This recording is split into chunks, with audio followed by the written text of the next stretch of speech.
At least 14 people have now died in a massive storm which has brought destruction to the north of the Philippines. Typhoon Mangkhut ripped through the main island of Luzon, triggering more than 40 landslides. Howard Johnson sent us this report. Mangkhut has been called by meteorologists the strongest typhoon in the world so far this year, and now the reality of the utter devastation it has caused is becoming obvious. Extreme flash flooding, the fragility of human existence laid bare. The road to Cagayan province was littered with destruction. Electricity posts ripped from the ground, street lamps bent in two, and Mr. Mina's house torn to shreds. He showed me where the roof had been pulled back like a tin of sardines.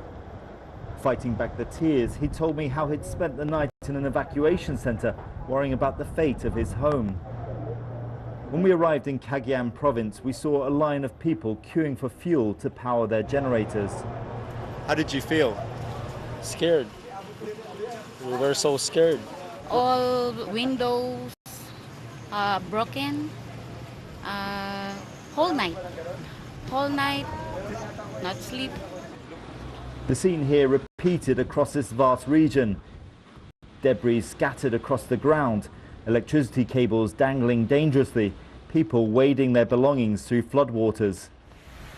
2 rescue workers were killed in one of many landslides, and a third person drowned in 6-meter-high storm surges. A team of search and rescue workers.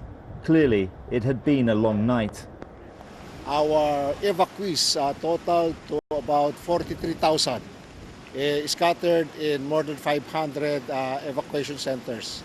We have not really released them yet because of the kind of wind that we have until now. The typhoon is now on its way to southern China and Vietnam. It's expected to pass near Hong Kong tomorrow. The magnitude of the devastation left behind here in the Philippines still isn't known, and more heavy rain is on its way. Howard Johnson, BBC News, Tuguegarao.